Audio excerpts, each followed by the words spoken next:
يا أيها الذين آمنوا كتب عليكم الصيام كما كتب على الذين من قبلكم لعلكم تتقون. أعوذ بالله من الشيطان الرجيم. بسم الله الرحمن الرحيم، والصلاة والسلام على أشرف الأنبياء والمرسلين سيدنا محمد وعلى آله وصحبه ومن تبع نهجهم بإحسان إلى يوم الدين. أما بعد، إخوة الكرام، السلام عليكم ورحمة الله وبركاته.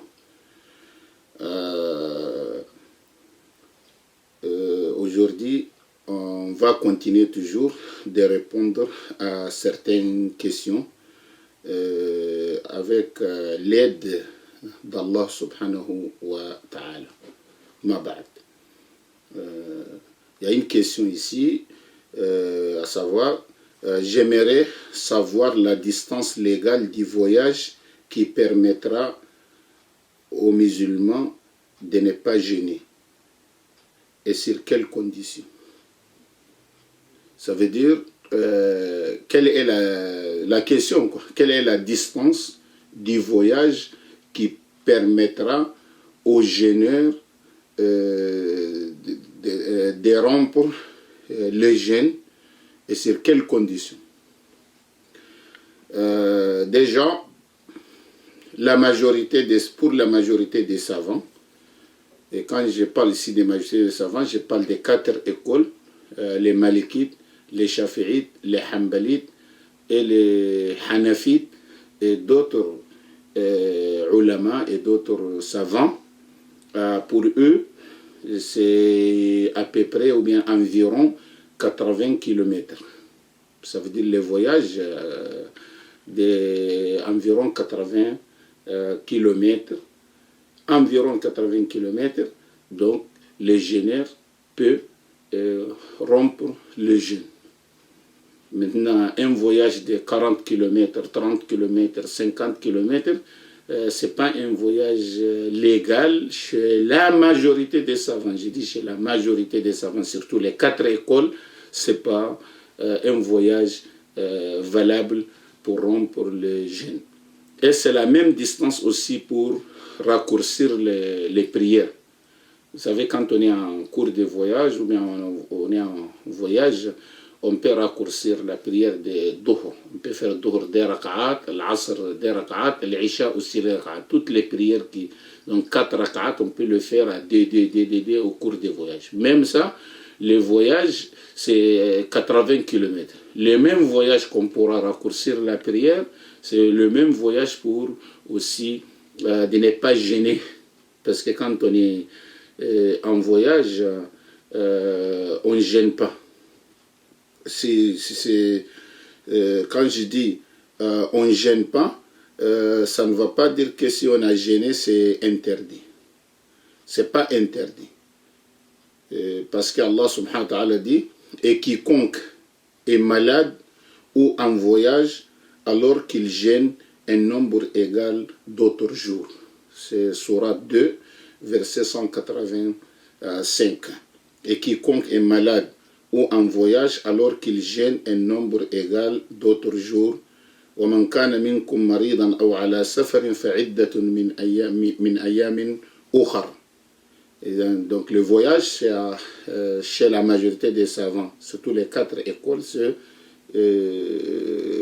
environ 80 km. C'est environ 80 km. Maintenant, quelles sont ces conditions?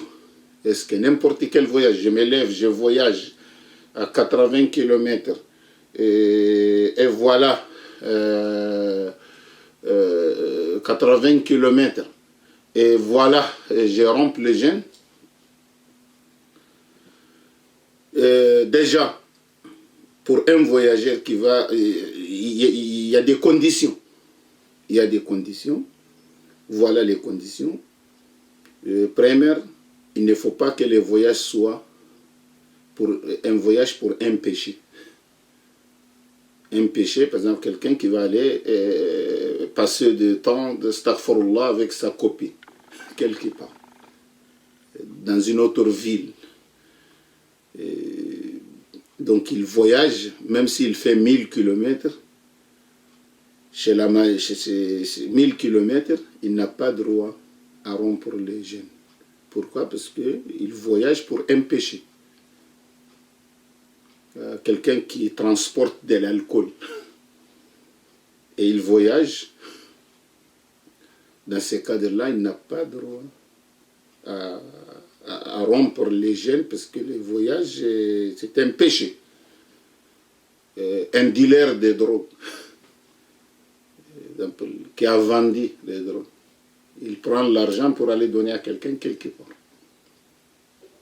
Même s'il voyage 1000 km pour aller remettre l'argent de la drogue ou des choses comme, ou bien aller récupérer la drogue ou des choses comme ça, il n'a pas à rompre les jeûnes. Même si c'est au-delà des 80 km, il n'a pas à rompre les jeûnes. Donc il faut que ce soit voyage licite, pas voyage illicite. Voyage illicite, on n'a pas ces bonus.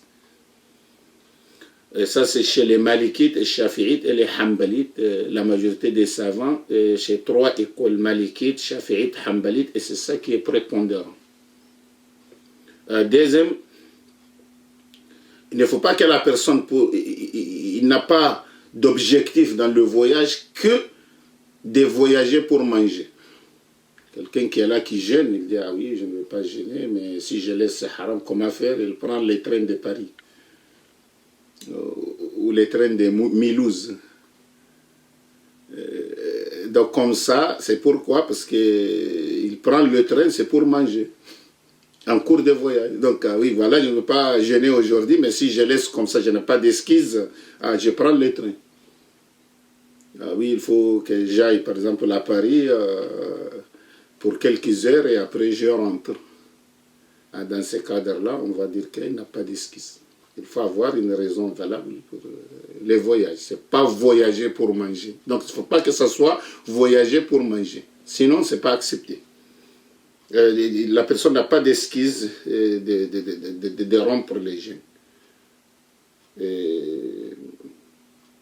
Troisième, il faut que la distance soit une distance de voyage chez la majorité des savants. Ça veut dire environ 80 km. Il faut que ce soit une distance de voyage environ 80 km. Quatrième condition, il ne faut pas qu'il rompe le jeûne avant de quitter la ville dans laquelle il habite. Je suis à Troyes, je vais voyager. Je n'ai pas droit, parce que même si j'ai le billet d'avion, j'ai tout, bien, voilà, je suis prêt pour quitter, donc je n'ai pas droit à manger dans la ville de Troyes. Dans la ville de Troyes, je n'ai pas droit à manger. Je jeûne jusqu'à ce que je quitte la ville. Et quand je quitte la ville, dès que je quitte la ville, comme ça, je peux commencer à manger. Mais on ne mange pas avant de voyager. Pourquoi? Parce qu'Allah a dit quiconque est malade ou en voyage, étant chez soi, étant dans sa propre ville, vous n'êtes pas en voyage. C'est lui qui est en voyage, en cours de voyage. Quand je dis 80 km, ça ne va pas dire qu'il faut atteindre 80 km pour commencer. Non. Quand vous quittez la ville, vous commencez. Mais c'est lui qui commence avant de partir. Il faut savoir, c'est pas comme ça. Il a commis une grande erreur. Par exemple, je peux avoir mon billet confirmé. Je vous donne un exemple. Aujourd'hui, avec la pandémie de Corona, combien de personnes qui ont fait la réservation ou bien qui devaient voyager le lendemain et après on a fermé les aéroports. Les frontières ont été fermées. Donc, le fait de décider et avoir un billet avec une confirmation, ça ne va pas dire que vous avez voyagé. Donc, il faut quitter la ville et après cela, vous commencez à manger. Même si vous n'arrivez pas à 80 km en cours de route, quittez la ville, après vous mangez. Celui qui mange avant de quitter la ville, non. Cinquième condition aussi, chez la majorité des savants, ils ont dit dans la ville de destination. Quelqu'un qui voyage, qui quitte ici pour aller par exemple à Marseille. Pour faire combien de temps? Ils ont dit si la personne a décidé de rester à la destination, là où il veut partir, il a décidé de rester plus de 4 jours dans ce cadre-là, en cours de route, il peut manger parce qu'il est un voyageur. Mais dès qu'il arrive là-bas, il rompt le... non, dès qu'il arrive là-bas, il gêne. Il n'y a pas de bonus. Donc il gêne directement. Pourquoi? Ils ont dit parce que plus de 4 jours est considéré comme un sédentaire, comme un résident. Dans les lieux, il est considéré comme un résident.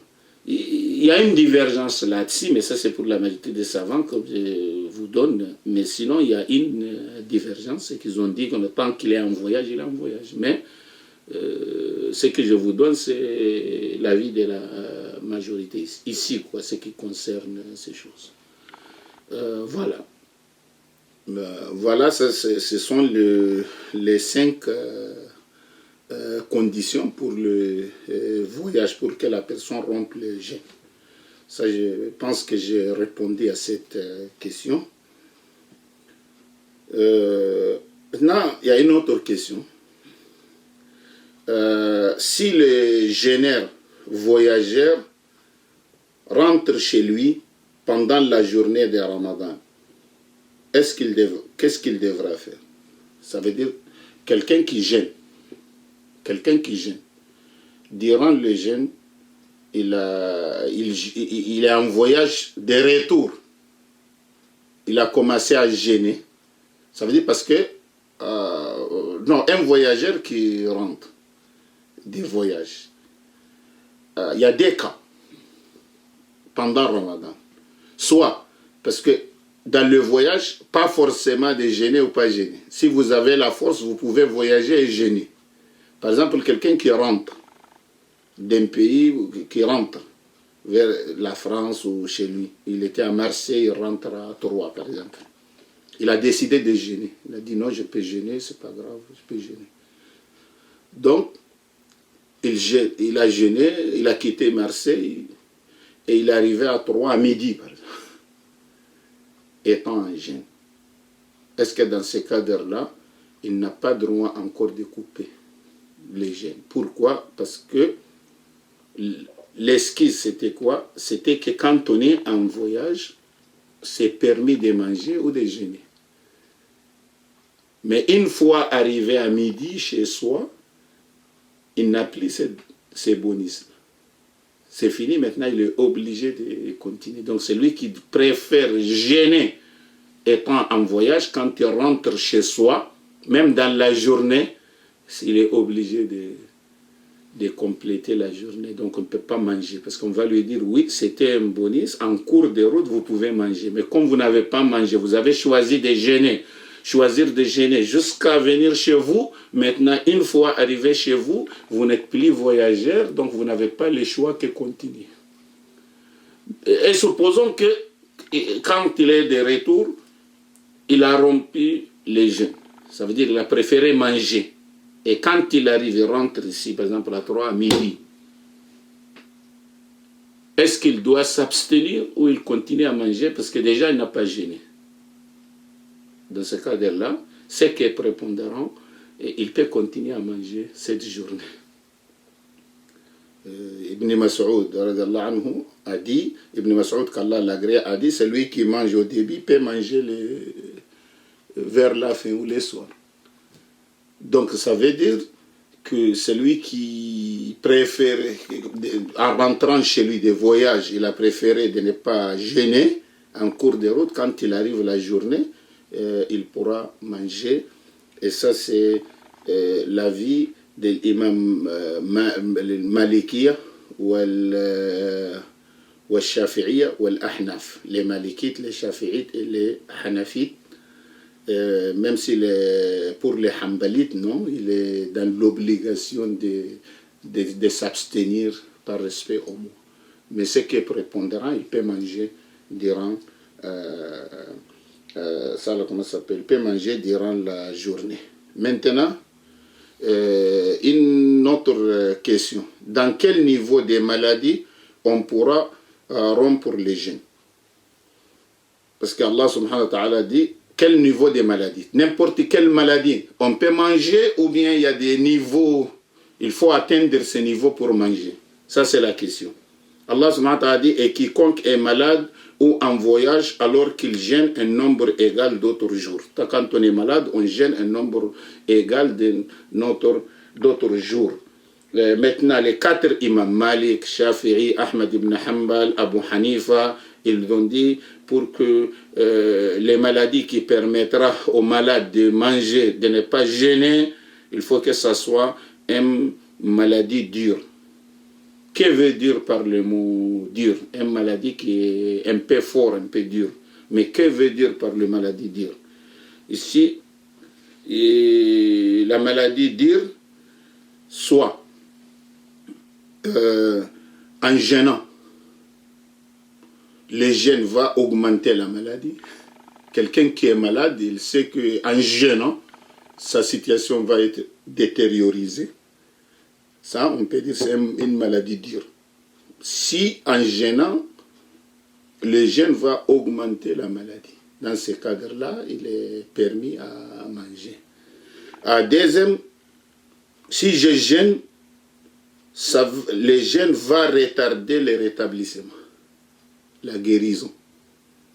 Dans ce cadre-là aussi, soit qu'il augmente la maladie, soit il retarde le rétablissement, ou bien il va être trop fatigué. Il va le faire, mais dur, ça va être dur pour lui. Ça veut dire que ça n'ajoute pas la maladie, ne va pas retarder le rétablissement, mais c'est dur, il va être fatigué. Donc dans ces cadres-là, aussi, il peut rompre les jeûnes. Et quatrièmement, si il a eu peur, en jeûnant, il peut tomber malade. Il y a des gens qui sont malades, mais normal. Mais je sais, par exemple, en jeûnant, je vais tomber malade. Si c'est sûr, et surtout s'il y a avis médical et des choses, ou c'est habituel chez la personne, dans ce cadre-là, il faut couper. Il faut pas, dans ce cadre-là, on peut ne pas gêner. Wa sallallahu alayhi wa sallam wa sahbihi wa sallam ajma'in.